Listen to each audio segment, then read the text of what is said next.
आजको यो विश्लेषणमा हामी एउटा यस्तो डिजिटल सामग्रीलाई केलाउँदैछौँ जुन हेर्दा त एकदमै सामान्य देखिन्छ, तर सतहमुनि यसले हामीलाई विश्वव्यापी सिकाइ, मानवीय चाहना र संस्कृतिबारे एउटा गहिरो कथा बताउँछ। आउनुहोस् यसलाई सँगै खोतलेर हेरौँ। एकछिन सोचौँ त, यस्तो कुन डर होला है जुन संस्कृति र भूगोलको सिमाना नाघेर लगभग सबैले आफ्नो जीवनमा कहिले न कहिले अनुभव गर्छन्?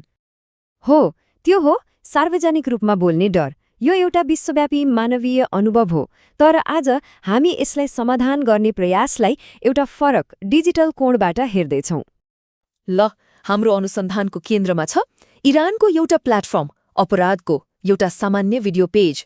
पहिलो नजरमा त यो सामान्य लाग्न सक्छ, तर यसभित्र लुकेका सङ्केतहरूले हामीलाई धेरै कुरा बताउँछन्।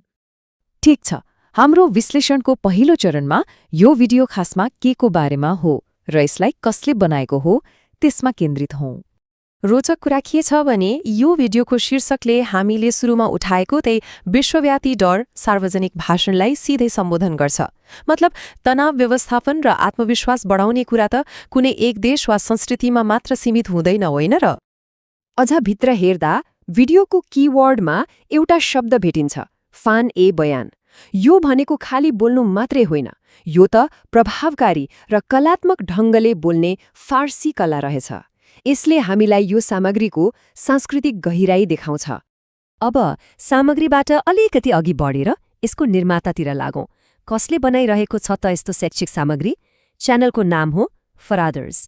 यो सङ्ख्यालाई हेर्दा के देखिन्छ भने यो कुनै सानोतिनो प्रयास होइन है। झन्डै 67,000 फलोअरहरू हुनु भनेको फारसी भाषा बोल्ने अनलाइन लर्नरहरूको समुदायमा यो च्यानलको कत्रो पकड र विश्वसनीयता छ भन्ने कुराको प्रमाण हो। ल, अब हाम्रो अनुसन्धानको दायरालाई अझ फराकिलो बनाऊ। यो सामग्री कुन प्लेटफर्ममा छ र यसलाई कसले हेरिरहेको छ त्यो बुझ्न खोजौँ। अपराधलाई सजिलोसँग बुझ्दा इरानको युट्युब भन्न सकिन्छ। फरक के छ भने युट्युब विश्वभरका लागि हो, तर अपराध खास गरी क्षेत्रीय फारसी भाषी दर्शकको आवश्यकतालाई ध्यानमा राखेर बनाइएको हो। यसले के देखाउँछ भने स्थानीय भाषा र संस्कृतिलाई समेट्ने प्लेटफर्मको महत्त्व कति धेरै हुन्छ। तर यो सामग्रीको वास्तविक असर कस्तो छ त? यसको पूरा कथा बुझ्नको लागि अब हामी तथ्याङ्कको गहिराइमा पस्नुपर्छ। यहाँ 3वटा मुख्य कुराहरू छन्। जम्मा 739 भ्युज। भिडियो बनेको 3 वर्ष भइसक्यो र यो 59वटा भिडियोको एउटा लामो श्रृङ्खलाको 6औं भाग हो। अब छुट्टा छुट्टै हेर्दा त यी सामान्य अङ्कहरू जस्तै लाग्छन्, होइन? तर जब हामी यिनलाई एकै ठाउँमा राखेर हेर्छौँ एउटा गजबको कथा बन्छ। अब 739 भ्युज धेरै नलाग्न सक्छ, तर सोच्नुस् त यो भिडियो 3 वर्ष पुरानो हो र मान्छेहरूले अझै पनि यसलाई खोजेर हेरिरहेका छन्। र यो कुनै भाइरल हुने खालको कन्टेन्ट पनि होइन, यो त एउटा लामो शैक्षिक श्रृङ्खलाको एउटा भाग हो। यसको मतलब के हो भने यो ज्ञान लामो समयसम्म उपयोगी रहने खालको छ।